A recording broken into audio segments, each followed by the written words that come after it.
And now your host this evening, John Henry.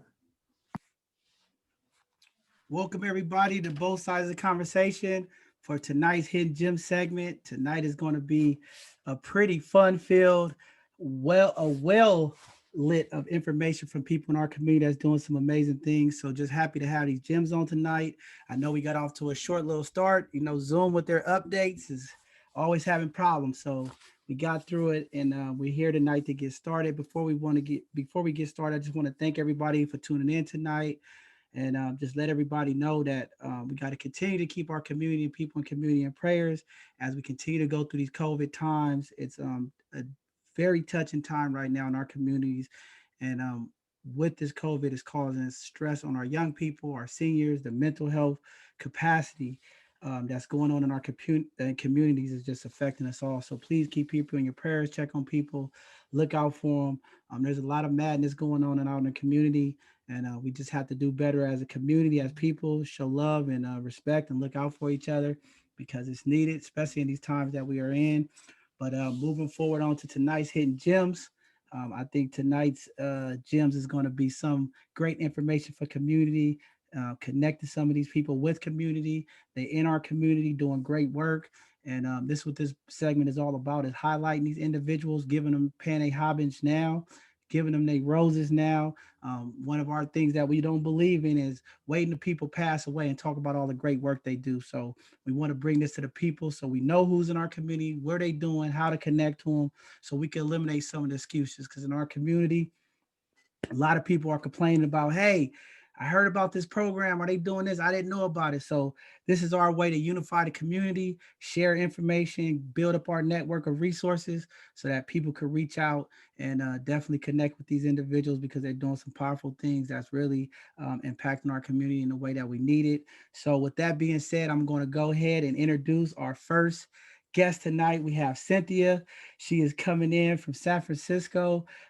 She's doing a lot of things with her financial education. She graduated from San Francisco State. This sister right here is grew up in the Mission, living in Bayview. All my D10 people out there that say it's not people in D10 doing things. She's out here doing a lot, and I talk to her quite often, and we're talking about a lot of the things about being intentional and empowering our community. She's doing some things that we need in our community, in all communities, is hounding and beating in on financial literacy. And definitely in the future, we're going to definitely work on some things to really impact our community in that area.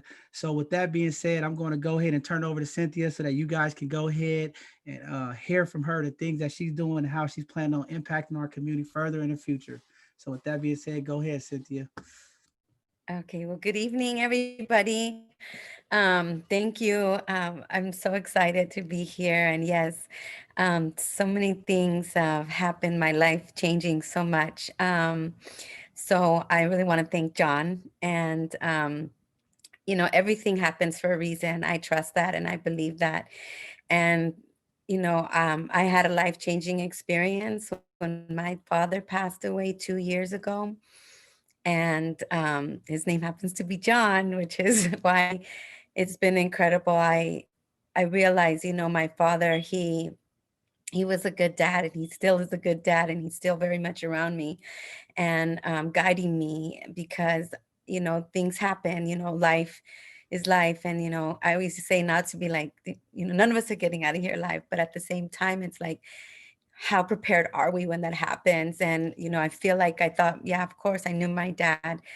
You want your dad to live forever, and he does. In a sense, he does live forever with me, but there was things that happened that I didn't realize. And one of those things was when he passed. And my mom, and thank God my mom, actually, she's on, so I just want to give shouts out to my mom because she's my number one fan, and I really appreciate all the support that she gives me.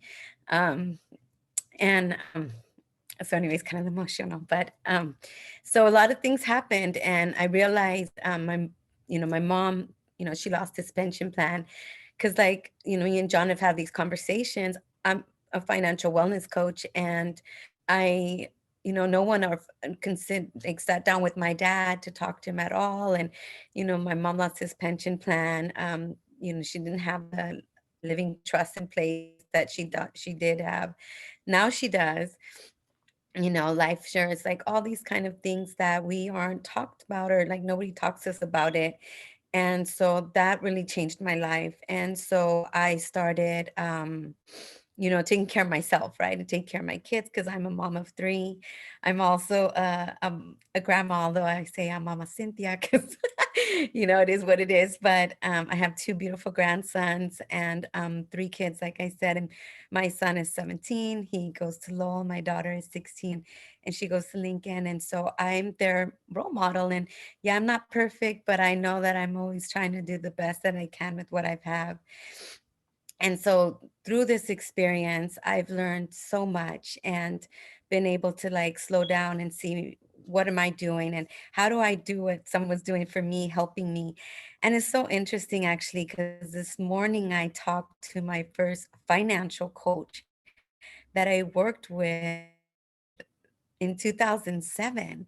And it's like it dawned on me, like I had that experience to make me a little more open about talking about financial wellness and being a coach myself. Like it's incredible how things happen full circle.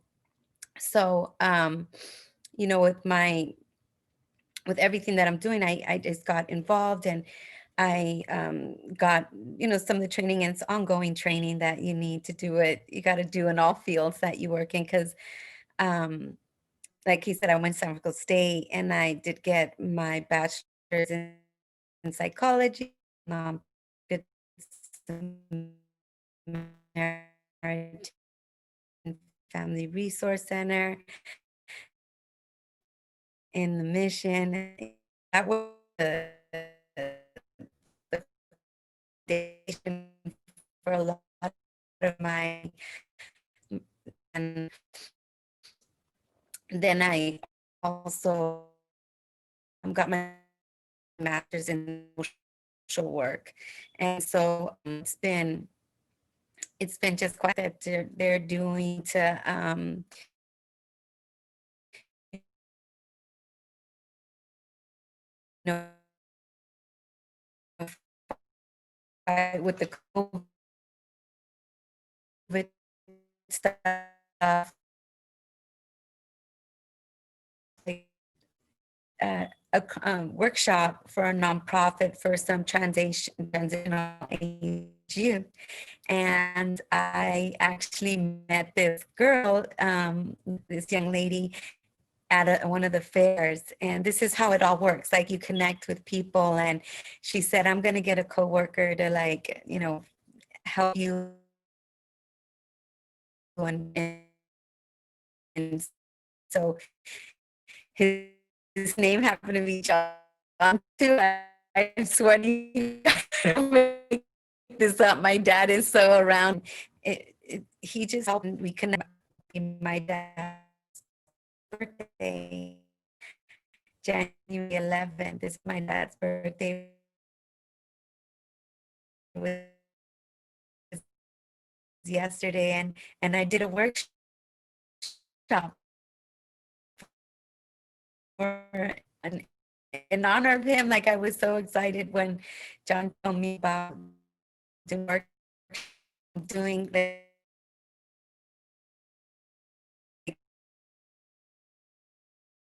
thank you, John, for nominating me with the hidden gem, and the same. I just I think we lost her. Zoom is that's one thing living in D10. The Wi-Fi is terrible. And that's one of the things that we're continuing to press from our elected officials. We need to get infrastructure. We need to get Wi-Fi. We need to get cell towers in our community because our kids are struggling with the same issue getting onto these classes in Zoom school. And we go keep pushing it. But Cynthia, are you back? Or see if you can get back on, or we could come back to you. You got service here? You got better service?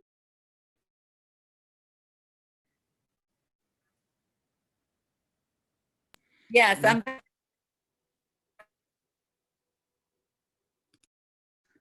Yeah, I think you might want to try to log in and come back. We're gonna move along and come back to you because you're breaking up.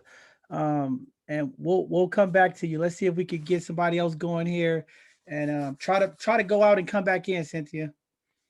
that's the problem with technology. It's good, but it's not always great. But definitely, we got to keep pushing our legislative officials to make sure in our Black and brown communities that we get the infrastructure needed with cell towers and the different technologies that we need, especially when we're working with our young people.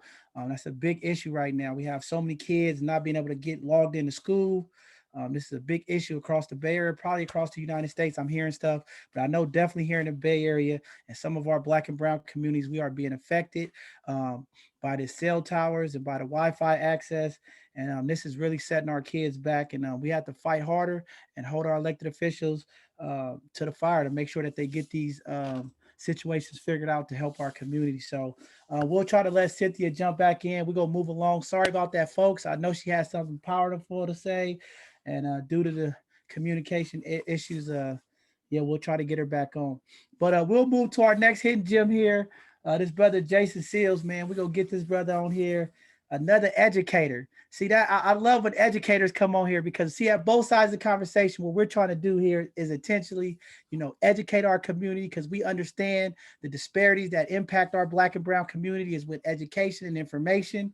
And a lot of times in our community, they say, where the brothers at? Where the brothers at? All the sisters are teachers, all the educators and sisters, where the brothers at?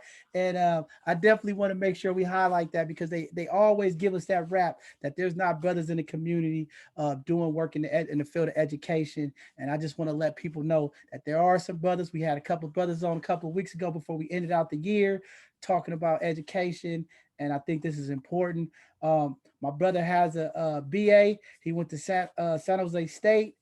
He's ran nonprofits. He did curriculum for programs, worked in the juvenile justice system, doing a lot of work over there at Mary, serves on the chair of ethics, background in African studies. I mean, just doing it all. I mean, when they say where the brothers at, this is how we show up. This is how we show up. So, with that being said, I'm going to go and turn it over to my brother Jason. I want to highlight him and tell the community what he's doing, how they can connect with you and give them some resources, my brother. Give thanks, brother. It's good to be here this evening. I'm humbled to be nominated to even be here. I've always seen my work as just being a part of my role. I've never thought about it as being a job. I feel like I was chosen to do this work. When I was 12 years old, my mother gave me The Souls of Black Folk by W.E.B. Du Bois. And at 12 years old, I didn't understand the text very much. But I read it again when I was 17. And I believe everything my mother did pretty much set me on my path. I am an educator. I've been at Mary College for the past 14 years teaching African American studies. And I'm the chair of ethnic studies there. But I've been teaching for probably over 22 years. And I think it's not by accident. I truly believe it's my calling. When my mother gave me that book, I didn't know it was my calling. But she gave me that book and I spent my summers in summer school. She would always give me extra homework. And so when I think back, everything she did prepared me for my journey as being an educator. And I use that space as a healing space. All of my work is centered around healing. And so growing up in Oakland as an Oakland native, I grew up in Oakland when it was the murder capital. There was a lot going on. It was a crack had just hit the streets. I saw a lot of things that people probably shouldn't see. But Oakland gave me a lot of the tools that I use inside of my classroom just as much as formal education. So, I can break down Pac and W.E.B. Du Bois in the same class and build that bridge for our young people to understand the value in both.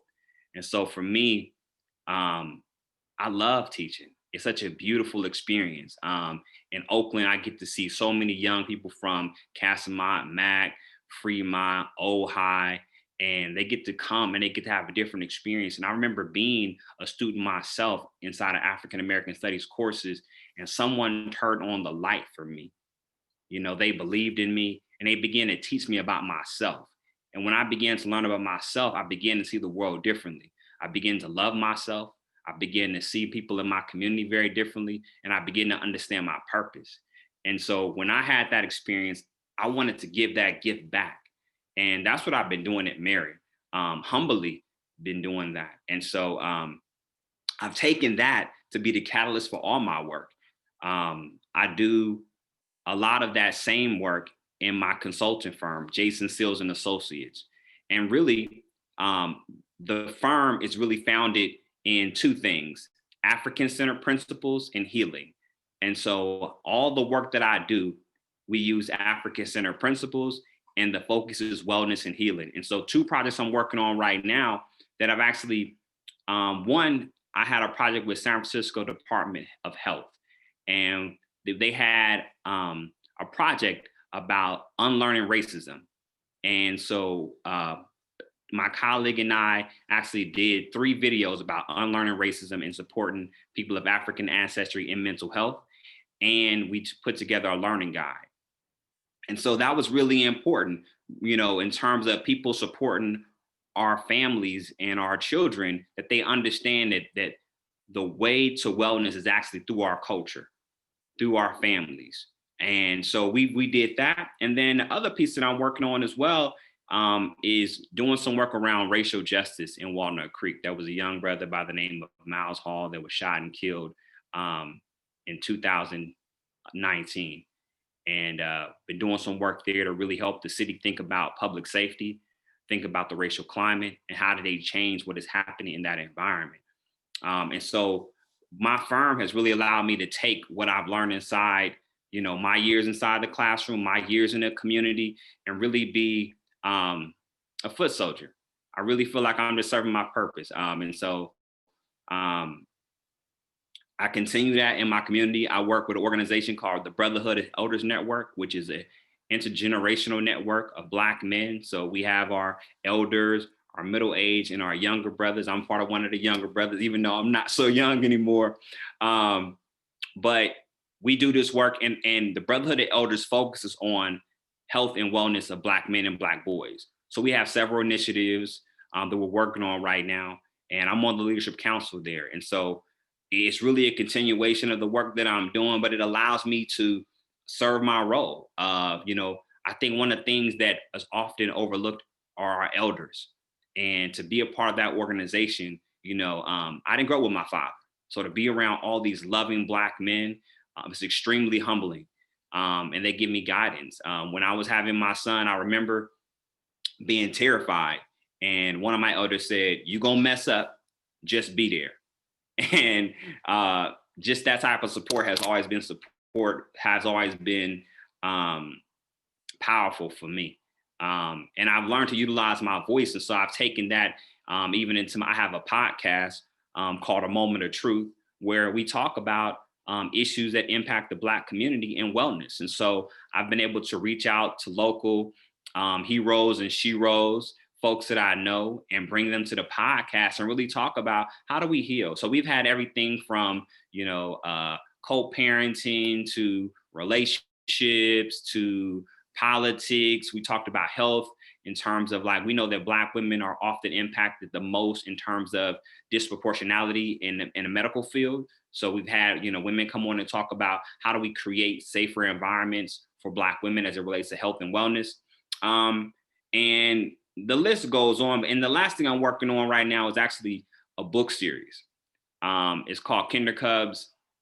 And really, to the point I made earlier, it's going to teach our young kids about African concepts and help them begin to understand who they are. I think one of the things that have happened that's such a crime to our young people and to our community is that we've been removed from our culture.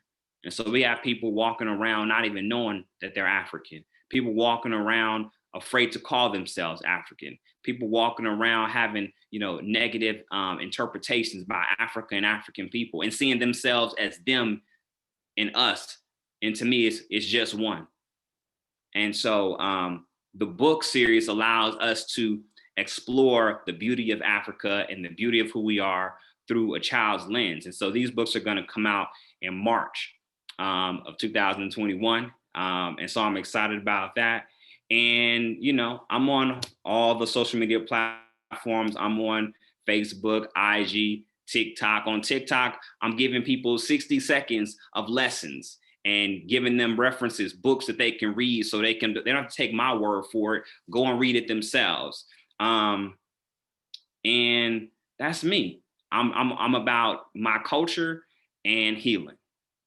Man, that's powerful, deep. I got a lot of stuff that I have to ask. I've always I'm always thinking, and definitely when you get a chance, when the next person come up, put some of those resources in the chat so people could follow you and make sure we look out for your book. But I got a couple parts I got to go here with you. But I'm gonna start off where you started off at healing. Yeah. So me and my co-founder Rico, we have this big issue in our community. I know you said San Francisco Public Health, and here in the city, there's a lot of funding and money going to mental health. We understand the stigma in the Black and brown community when it comes to mental health, Yeah. right? But there's a lot of money behind it. We still having issues in our community. The mental health support services and advocates are not reaching our people. Absolutely. How, from your professional view, how do we fix that problem? Because again, it's a lot of money going to mental health. Mm-hmm. But when we tap in with community, we talk to these mothers who are losing their kids to violence. When things are going on in the community, there's no mental health support. And there's a number of reasons why. One is fear, Mm-hmm. you know, and then it's having a wherewithal to connect. Mm-hmm. So how do we get these people to get in our community and do the work? Because we got a lot of killings going on. And we need grief counselors in our community. We need mental health professionals in our schools with our kids, right? Yeah.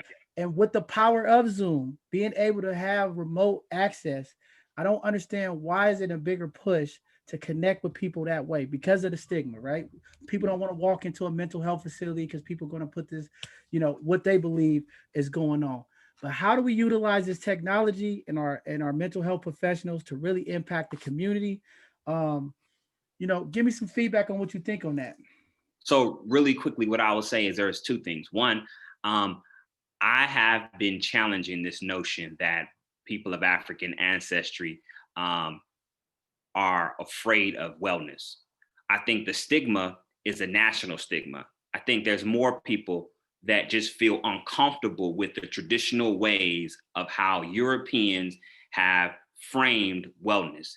And it has been framed through going to therapy and laying on the couch, so to speak, and kind of talking about, but I think there's other ways to heal, right? So before I became a teacher, I actually was a therapist. And as a therapist, I learned all about white, like pedagogy, white ways of healing. And I wasn't learning about anyone in terms of, you know, you learn about, you know, Freud and Gestalt, you can go all these people, they were all white folks. I didn't learn about anybody that gave me tools to support my community. And so I was ready to quit. And I talked to my dean at the time, and she said, well, what do you want to do? I said, I want to learn about my people. So I started learning about Baba Wade Nobles, Naeem Akbar, you know, Linda James Myers. And these were Black therapists and psychologists. So what I'll say to your point is that we have always wanted healing, but sometimes we went to the church for it. Sometimes we went to Big Mama for it. Sometimes we went to, you know, the corner for it. We've always wanted healing. We haven't bought into their ways of seeing healing. And to be honest, the field of psychology has been actually racist because they haven't actually included the stories, narratives, and values of people of color. They didn't even reckon, they saw us as being inherently inferior all the way into the 1970s.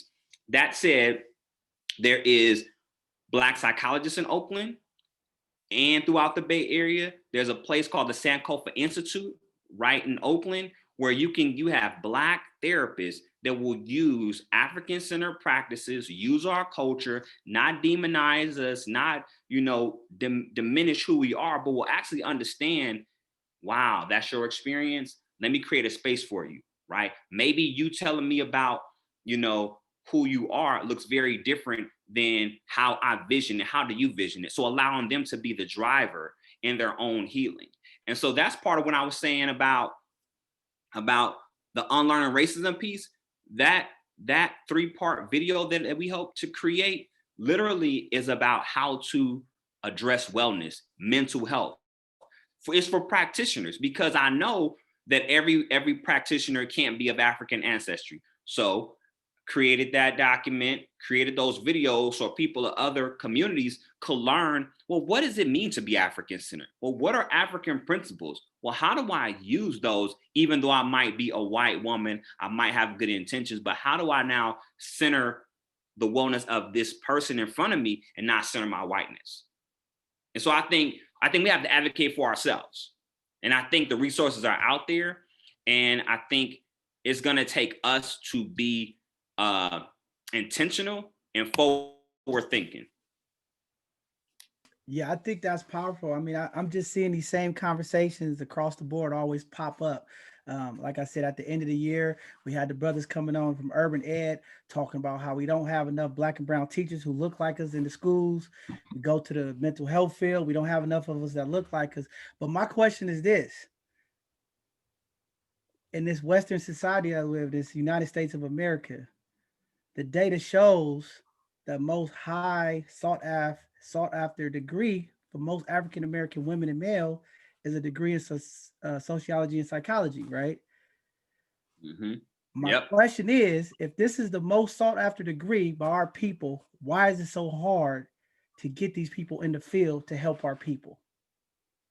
Is it the boards? Is it the hours? Is it the testing? Because I hear all these people like, I have a degree in sociology, psychology. Yeah. It's a lot of us that look like it that get these degrees, but I don't see them in community. Why is that? Is it the pay? Is it like, can you give me some insight on what it is? Well, you hit on one of, I mean, I think it's so layered. I mean, think about how many, this is the interesting part. Think about how many people, whether you are Black, brown, or indigenous, right? How many people actually go to college, get a degree, and aren't in that field?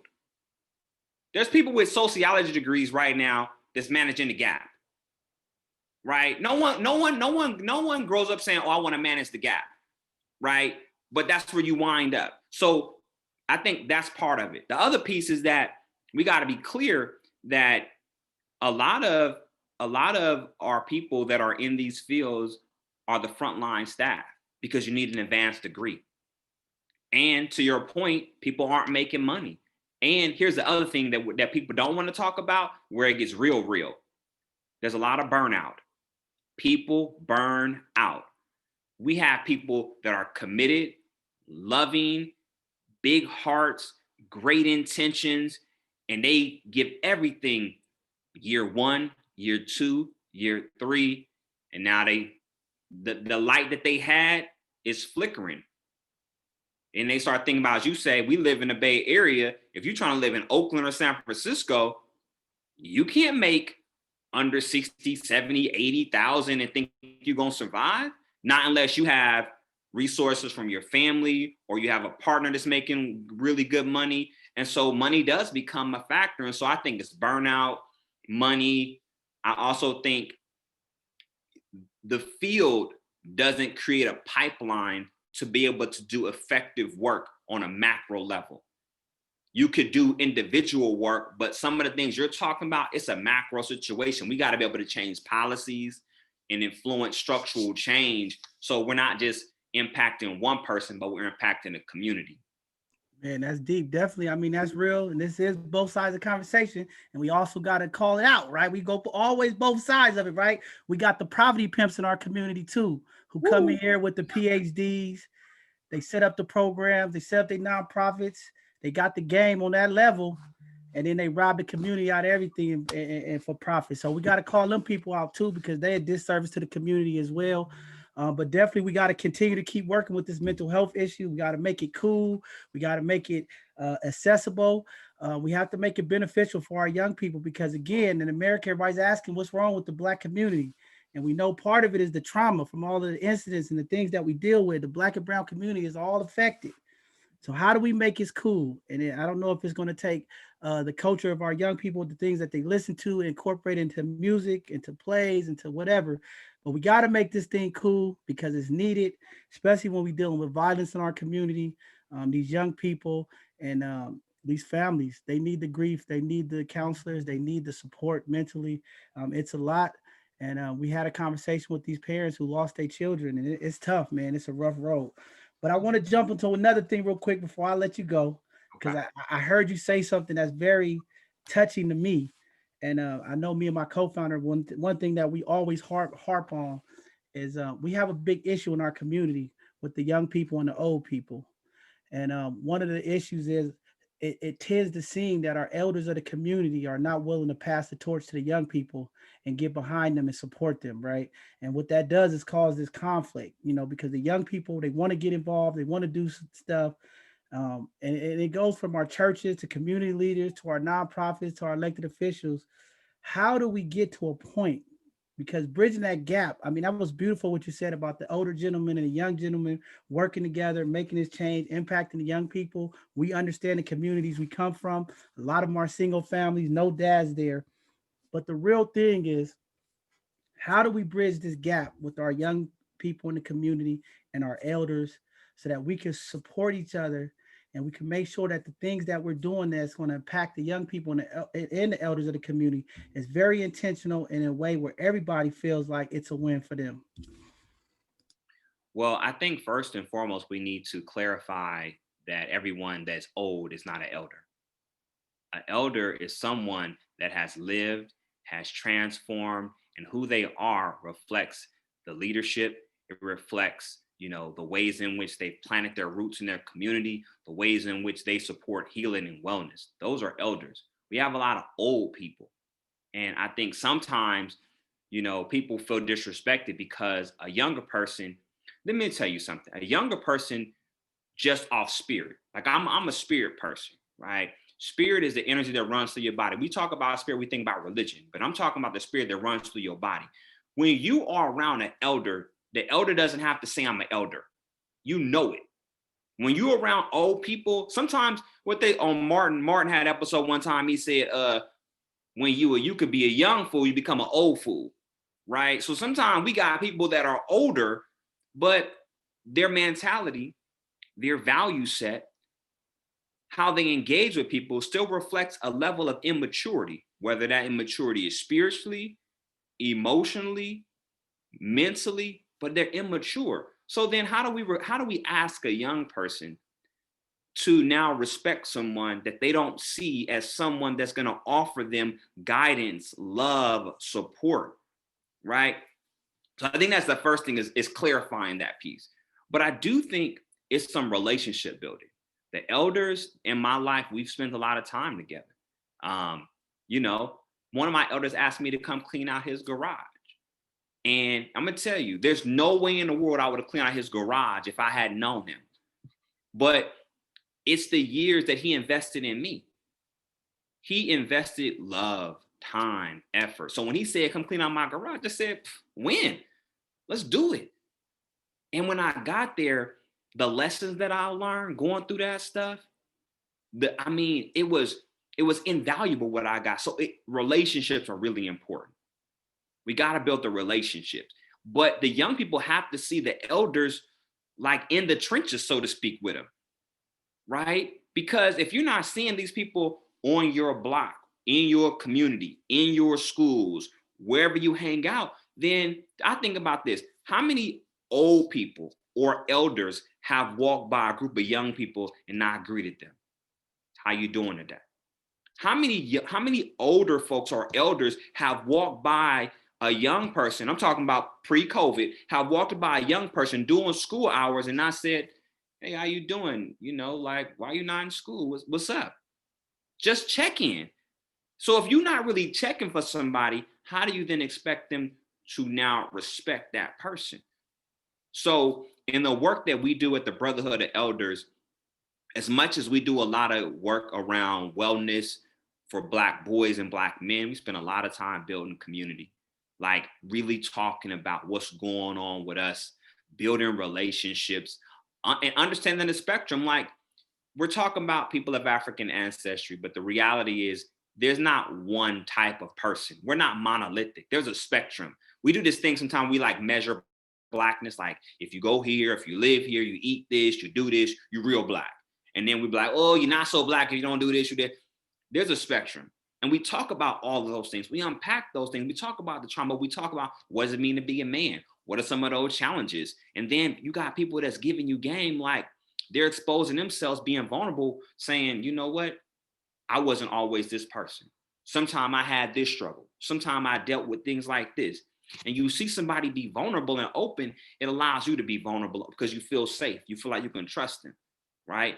And then it feels like a family. And I know as a person that didn't have his father in his life, to have men love you from a very authentic place and want the best for you, it's like a gift. And so I think it's those things that are really, really needed to build those bridges and create community that we need, because we don't just need elders as it relates to men, but also the women.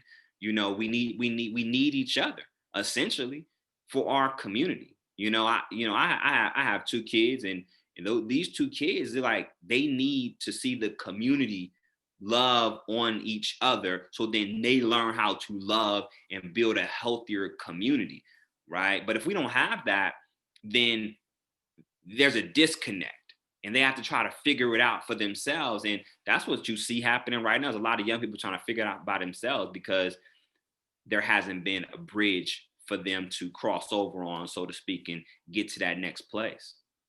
Man, powerful, man. I'm glad you out there doing that work. That's important. Y'all heard from Jason, man. That's real talk. We need love. Part of this healing communication is relationship. And our elders and our old people of the community, as the brother said, old people, not elders, old people. We got to listen to our young people, and that's one of the things I'm going to keep pushing, because a lot of times we definitely, we don't hear our young people. So shout out to the elders and our old people of the community who do listen. It's very important, the relationship and time. And last week we had Hidden Gems on here. My boy Chuck talked about it. Getting these kids at any time we could get them. If it's while they sitting down playing a video game, whatever it is, we got to talk some love and some support in there, and just give them that game, man. Just to hear you say that, I think that you hit it right on the spot. We got to spend time, we got to talk, and we got to see love. People that's in the Black and brown community understand. If we don't see it, we don't believe it. So I think that's important, man. But thank you, my brother, for coming on. Definitely, if you have to go, we're going to, if not, if you're going to be around, I want to connect with you on some other stuff, because again, you coming from a place that I understand we need. And I'm telling people, man, I'm so disappointed and what's going on with our mental health in the community, but seeing a brother like you and working with my brother James in Oakland, I got to link y'all two brothers up because he's a powerful brother too, doing some stuff. But I'm like, hey, I'm ready to partner up with some of these mental health people, because I think I don't have all the degrees about mental health, but I know what we need to do, and I know how we need to do some outreach in our community to help them and help our people. So definitely thank you, Jace, for coming on, man. Just proud of you.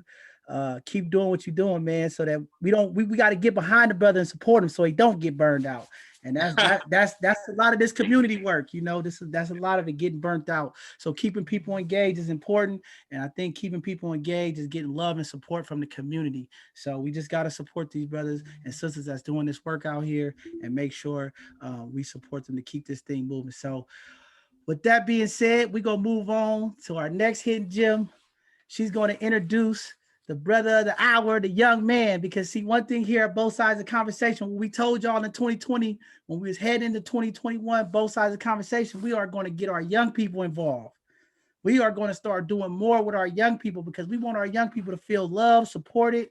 And when they have ideals and when they're doing amazing things, we want to get behind them and support them. We got some kids that's in high school that's doing some amazing thing that's going to be coming on. We have some of our young kids from 100% College Prep. Diane, Tashelle, and the team over there are doing some amazing work with our young people. And we want to promote these young people. So we want to highlight them as hidden gems. We don't want to forget about our young people, and we don't want to forget about our elders, like Jason said. And we're doing a nice amount of time reaching out to the elders and old people of the community as well, because we want them to get highlighted for their work. Often too many times, these people put in 20, 30 years, and people in the community forget about them. Or sometimes in the community, what happens is a person do 30 years in this type of work, and one bad thing happened, and then the whole community turns their back on them. We are human beings. People make mistakes.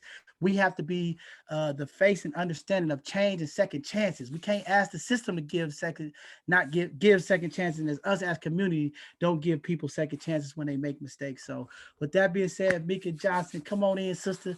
Tell the people what y'all got going on, and then introduce our hidden gem, the young Jonathan down there. Yes. Hi, good evening, everybody. We're doing great work over at Kingmakers of Oakland. I don't want to take up a lot of time. I just want to brag about Jonathan Piper II. He is our speaker for tonight. last minute, asked them come on and speak about Kingmakers of Oakland and all the great work we are doing with the youth. Kingmakers of Oakland, just a background, Kingmakers of Oakland was born out of the Oakland Unified School District's Office of African American Male Achievement, who is a nonprofit organization whose goal is to provide support and technical assistance to schools, districts, and organizations interested in improving educational and life outcomes for Black youth, especially Black males. Right now, we're going to hear from Jonathan Piper II. He is a part of our street team and he is amazing. Jonathan, take it off. Thank you for that that wonderful introduction, Sis Meeka. It's been a pleasure working with her. So as she said, my name is Jonathan Piper II, and yes, I'm one of the youth and Kingmakers of Oakland. I'm 19. I graduated from Skyline High School, class of 2019, so fairly recent, fresh out of fresh out of high school into college now. But yeah, I've been having a lot of fun working with Kingmakers of Oakland and the dynamic work that we do. I really want to shout out a lot of what Brother Jason on this call just said, because he touched on a lot of key points around what's really affecting us as a Black community, what's holding back our young brothers and sisters, and how we aren't able to really elevate, right, in the world. So I am made in Oakland, not only raised and living in Oakland, but I was made in Oakland. So a lot of the work I do is about supporting the Oakland community. I'm a young actor and model in addition to some of the other stuff I do, because I really want to support the narrative of positive Blackness and let young Black men see themselves dressed up in suits and see themselves in like the modern day, looking like success, and the power that we hold when we work together. So I do a lot of different organizational work, but right now I'm talking about Kingmakers of Oakland. I'm one of the social media assistants with Kingmakers of Oakland. So really working on how to support the narrative that's out there about young Black men. How do I make it more positive through social media? And how do I change the lens that we're seen in? So that's something I'm really advocating for. Some past things that we've done with Kingmakers of Oakland, we held the Coup Kickback, which it took place at the bandstand at Lake Merritt. So we wanted to bring together the community and show them that we're still here. You know, we're showing our resilience, because the pandemic held us down. What happened with George Floyd and Breonna Taylor really was down on our spirits, but we wanted to bring everybody together and show love, because, you know, when you and your family get together at that kickback, can't nothing stop y'all. So if you want to check out more information about that, it's available on our Vimeo, which is Kingmakers of Oakland. Our second event, we had Upset the Setup. So we wanted to support youth that are in schools and feel like they are trapped or they needed an outlet because of what's going on.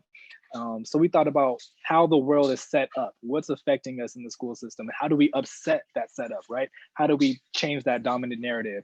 So Upset the Setup was a virtual event where we took students from different cities and different school districts, put them onto a Zoom together and said, all right, here's our questions. We want you to answer these questions as authentically and unapologetically as possible.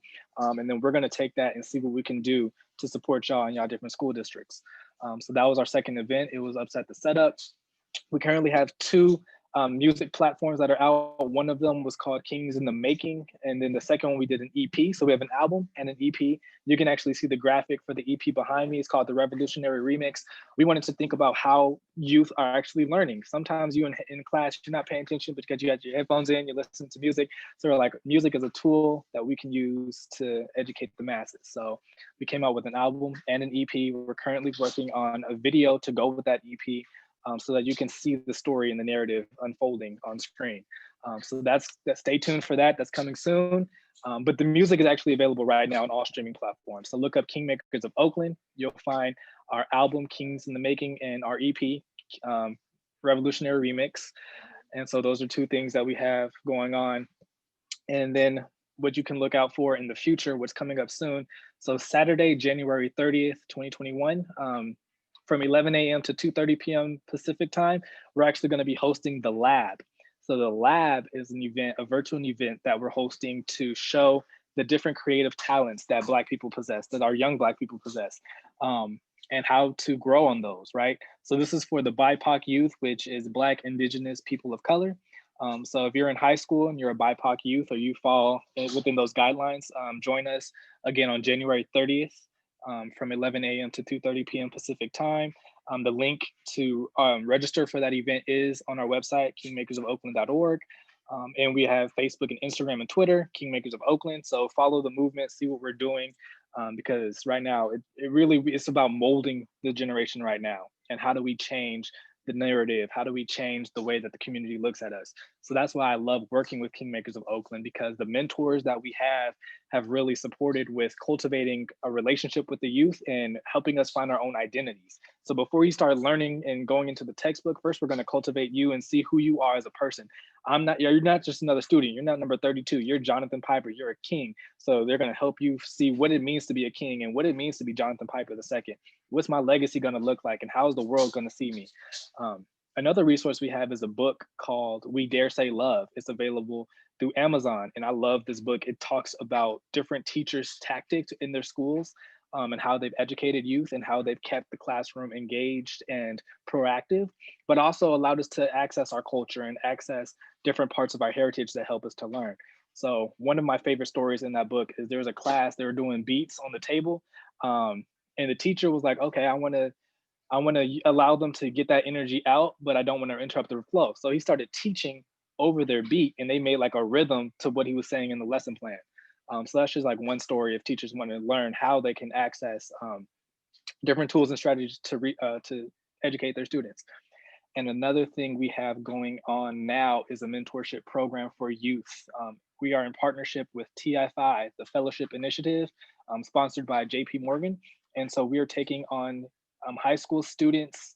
I believe there might be an age range, but we want to look for high school students who need support academically, who need support with determining their identity in school, determining their identity as Black men, and we want to help them build on that relationship. So that's a couple things that we have going on. I just started spitting it out as soon as I got the mic, but yeah, that's let's see if we have any questions. But so far, that's what Kingmakers of Oakland is. And the Cool Street Team, I know if somebody doesn't know what the street team is, we actually made that when the pandemic started. We said, okay, students aren't in school, they're not really receiving on-hand support. So the street team allowed us to gather youth from the Oakland community, Black youth from the Oakland community. We have some ladies in there, we have some non-binary folks, but we have Black youth who have different artistic talents, and we wanted to reach all youth through whatever lens they use to see the world, whether that's art, music, poetry, photography, whatever your artistic talent is, we wanted to reach you through there because we're not in schools. So that's what the street team is. And you can find more of our work through Vimeo, Facebook, Instagram. I'm gonna pass the mic back to the moderator. Man, hold on a second. I'm not letting you off that easy. I have something to say, because I'm gonna tell you right now.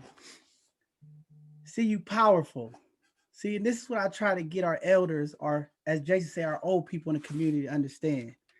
We have some talent with our young people out in our community.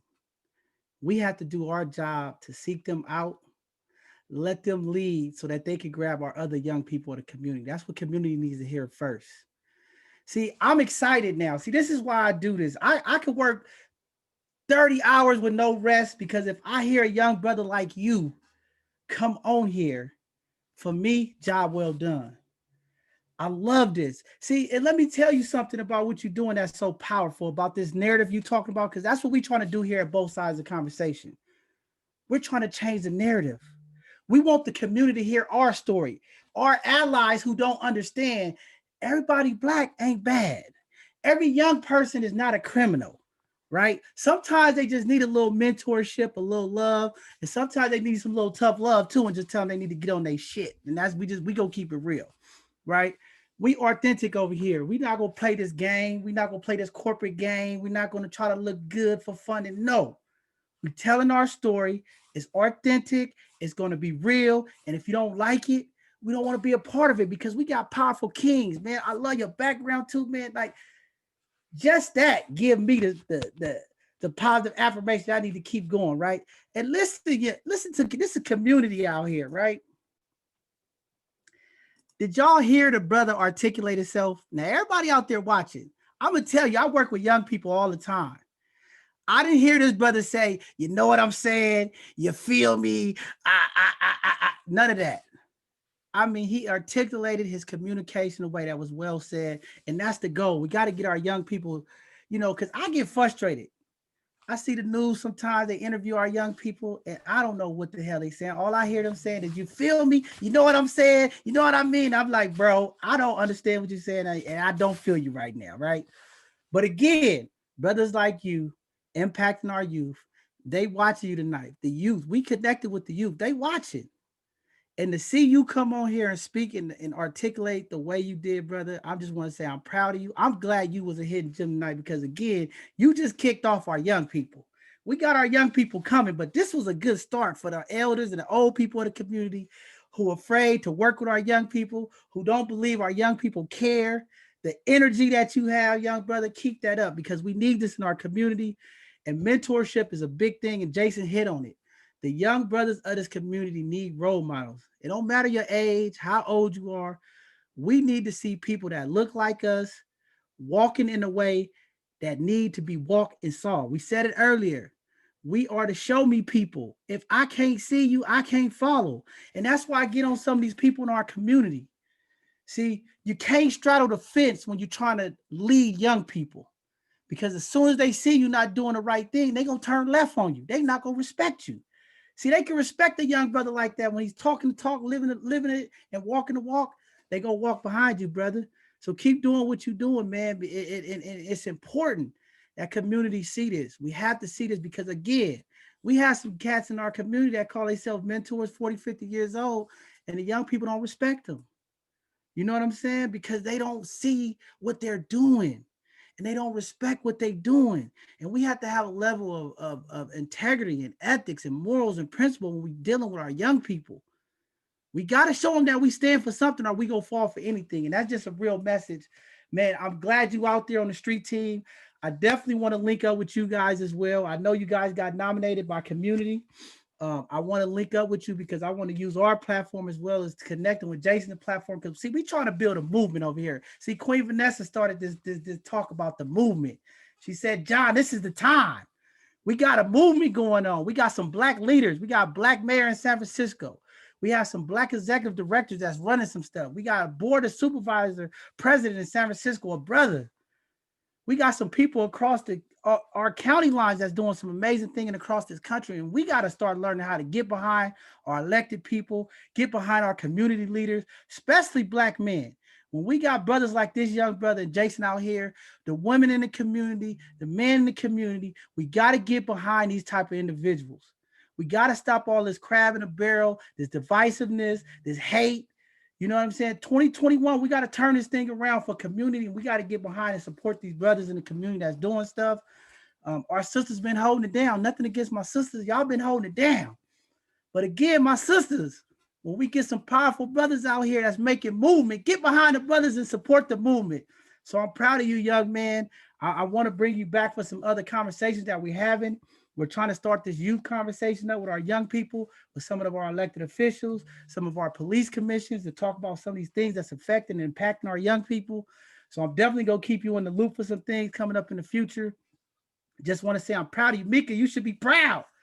You got a star here. You got a young star. This is what I'm talking about, young star, man.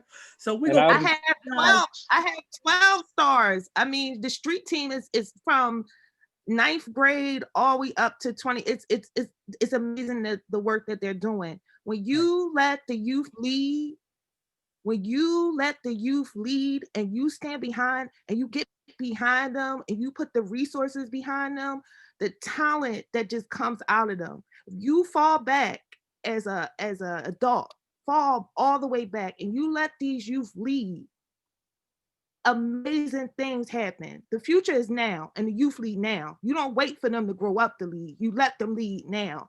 And that's the things that Chris Chapman and Kingmakers of Oakland, I want to shout out Jerome Gordine. I want to shout out Brother Benyon Bakari and Brother Chris Chapman.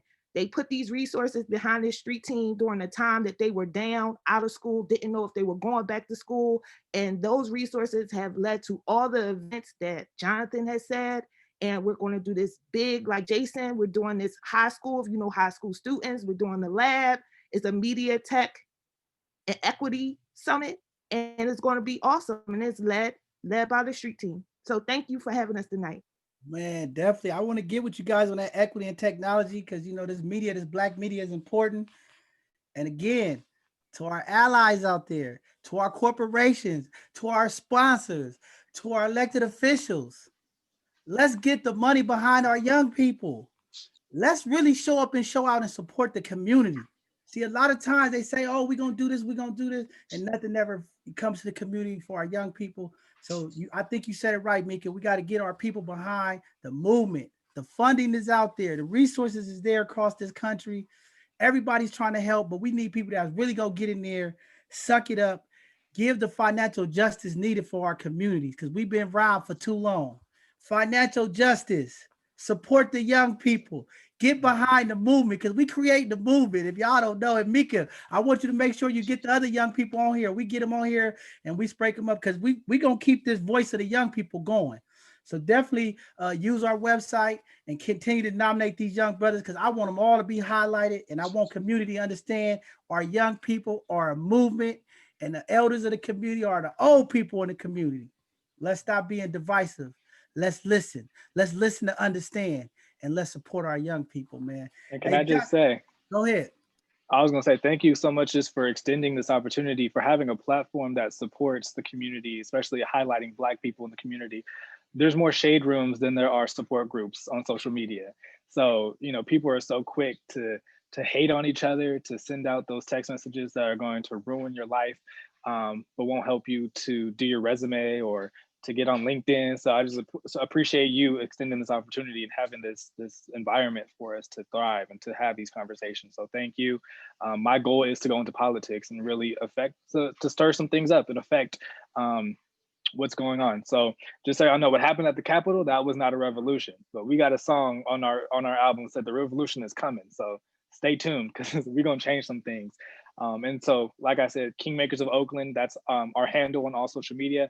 And my personal page on Instagram is J.LifeAgent510 because I'm a model, I'm an actor. So I'm doing this to change the narrative about what's out there for young Black men. So keep up with us.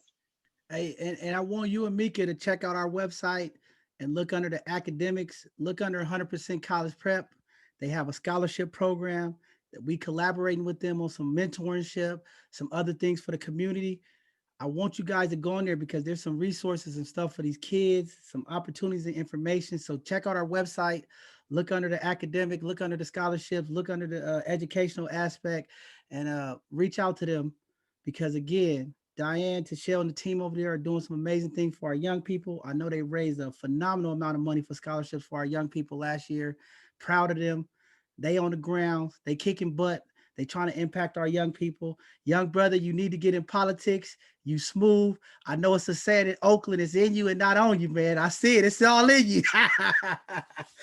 So with that being said, man, thank you guys for coming on. Meek, please stay in contact with us. Reach out to us. Definitely, we want to talk about some stuff maybe we could do together or in the future or however we could work this thing because, again, that's what we're trying to do here at both sides of the conversation, intentionally impact the community with information, education, love, healing, community. That's what we're doing here. And we got to bring this full circle. And I'm glad you guys are on here tonight because me and my co-founder, we get hit in the messages in the DM all the time. Is this a San Francisco platform or what?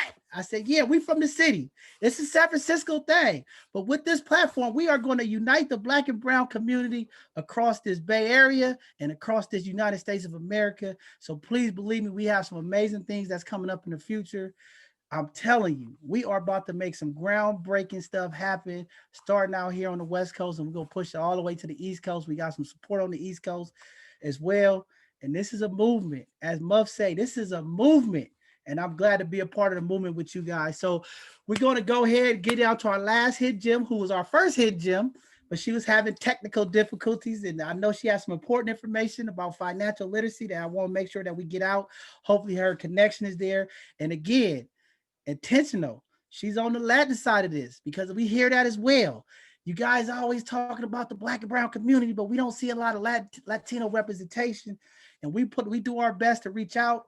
hopefully with our website launching this Friday, showing people how to navigate and work around and we could get some of our Latin businesses on here, some of our Latin hidden gems in here. But we got a sister that she already committed to me. She is going to work with me. She's going to bring that Latin love and this Latin flavor to this platform. And we're going to get some of these Latin people out here and talk about some of the things that's going on and how we can support our Latin community and make sure that they got the things that they need, because we all in this together. It's the same fight, as they say. So with that being said, Cynthia, I'm going to bring you back up. You broke up, but we're going to bring you back up to see if you got it a little better this time. Okay, can you hear me now? Hi, so I'm back. Thank you. I know that I had some technical difficulties earlier, and so what I was saying at that point was I was remembering with my dad guiding me, and all I can say is that he's guided me, you know, to get where I am today. And through this, my vision, so this my vision right now, and I shared this with John, is to break the cycle of poverty and create generational wealth for the Black and Brown community, because we're the ones lacking it in the schools. Financial literacy isn't taught in schools, or if they are, it's not, you know, and it's not a requirement. And I know that you probably know some of the schools that might, if they have it. So my biggest thing is, at least for San Francisco, to San Francisco Unified School District, to get that for our youth. And it's been an interesting journey to get to know all of, you know, the financial world and what it all means, and, you know, even within my own family. And so I think talking about all the youth just makes me bring up too, when I started doing this, my son was always talking what does that mean? Money doesn't matter. And he had these conversations with me where I felt like I had with my father. But I see that I had him do a personal financial review. And, you know, just because he's been around me and talking, I'd seen his shift change. And I'm really proud of him because, you know, he made it up. He was 26 years old. He was making $20,000 a month. He was giving, this was what impacted me the most. He was giving $5,000 a month to charity. And I was like, oh my God. And he had a house, it was already paid for. But it's why can't all youth get that kind of information and knowledge? So that's been my biggest passion right now, is just to make sure this gets around and people know what I'm doing to help the community with financial literacy. And there's so much within it. So that's why I've had these amazing conversations with John, because there's so much, and yet we don't even know. I mean, yes, it includes budgeting.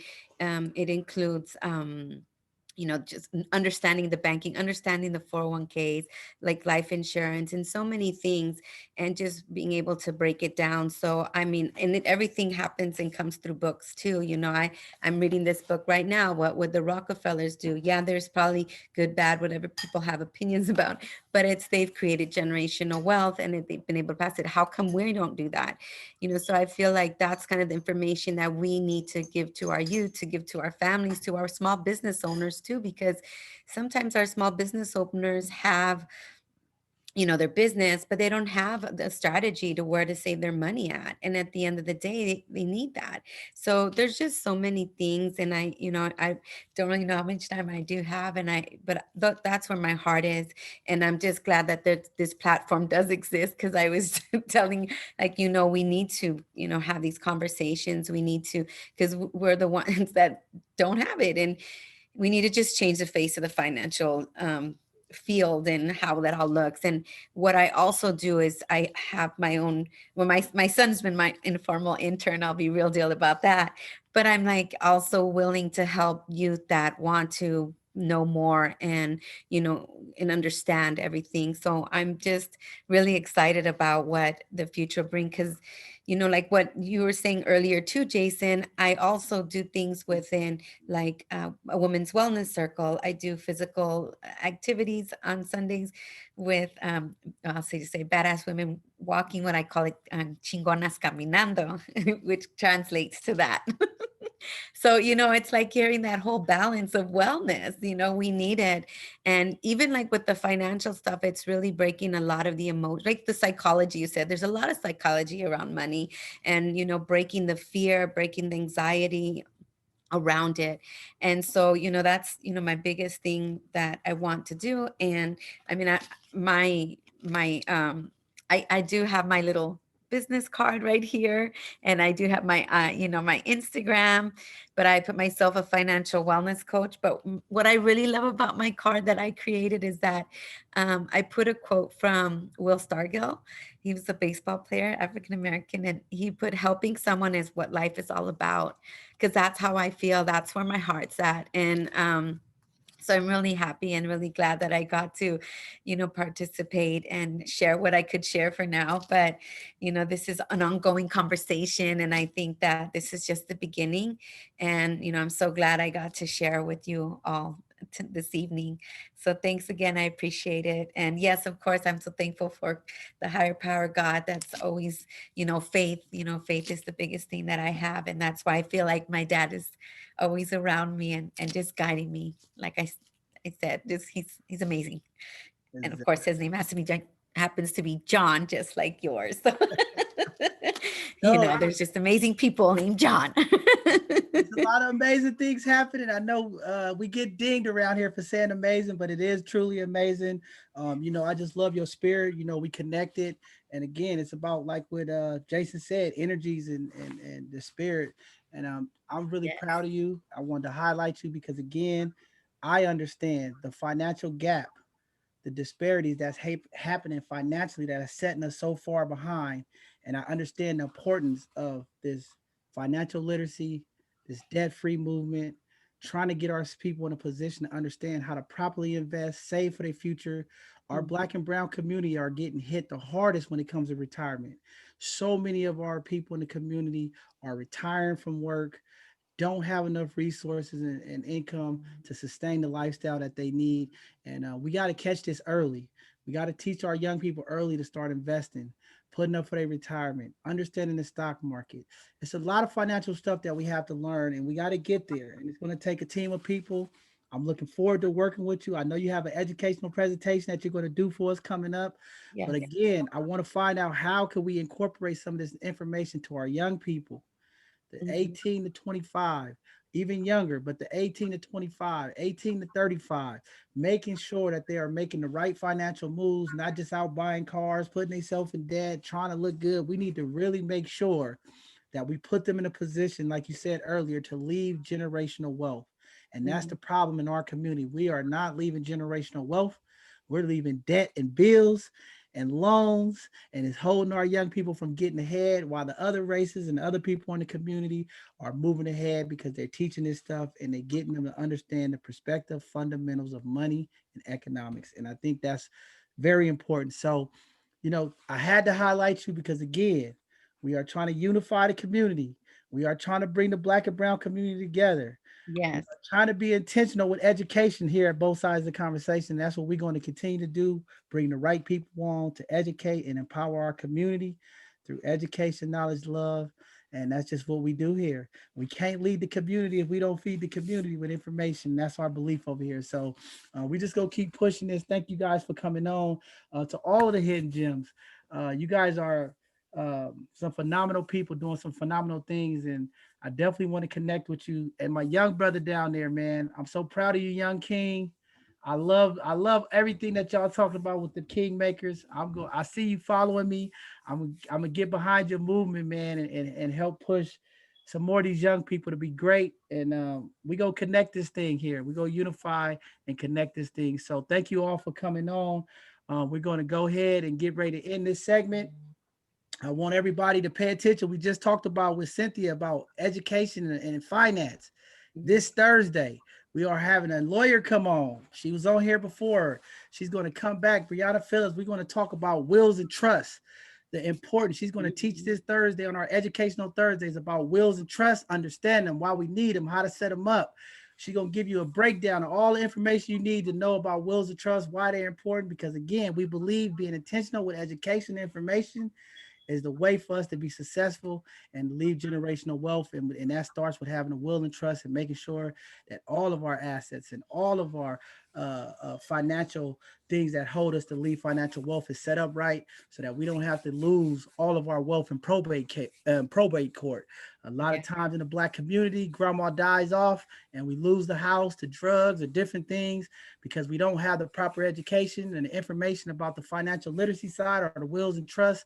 and we spend time fighting family members in court over probate, and the lawyers end up taking everything, and the family gets nothing, and that wealth is lost. So we got to figure out all of this stuff, set it up right. So this Thursday, for our Educational Thursday at 6 p.m., we'll have Brianna back on, and she's going to talk about wills and trusts, and that's definitely going to impact our community way for people. I know a lot of people been reaching out, waiting for this presentation, and we'll have it this Thursday. This Friday, I'm excited. It's party time. We are having our official Both Sides of the Conversation launch party. I know we had the pre-launch. People are on the site asking questions, booking, doing things. The site is up, but Friday will be our official launch party this Friday at 7 p.m. We're going to have the entire Both Sides of the Conversation team here. You get to see the people in the background that's making all this happen, doing some of the work. We're going to have a live step-by-step how to go through and navigate our website. We're going to make this easy. I spent a lot of time with the team, and our team put a lot of effort into this. So I hope you guys appreciate it. Our team was very intentional in setting this website up, making sure that our old people of the community, our elders of the community, and our young people can navigate this. We tried to make it as easy as possible, point and click. We try to make it as simple as possible to navigate. And then we have some other things on the website that's going to make it a little bit easy for community to post resources and unite the community. So if you guys are out there this Friday at 7 p.m., we're going to be having our official launch party of our website. Should be fun. It should be interesting, and definitely I hope is made easy for everyone to get involved with the website. And then this Sunday, we're going to have our Sunday conversation at 2 p.m. We're going to have a host of panelists. We are talking about equity in the cannabis industry. We're going to talk about the ins and outs, the goods, the bads. We're going to have this cannabis conversation because it's a conversation that needs to be happening in our community. There's a lot of equity owners. There's a lot of people doing things in this field, and we need to make sure that our people are getting in on this. Because a lot of people were arrested and did time, and these corporations now are making billions of dollars off the cannabis industry, and we need to make sure that community gets their fair share and make it equitable for the people who was impacted and affected by the laws that unjustly over-sentence our people. So I think this would be a good conversation this Sunday, and then the following Tuesday we'll be back for another segment of Hidden Gems. So again, I want to thank you guys for tuning in tonight. This is our Hidden Gems segment.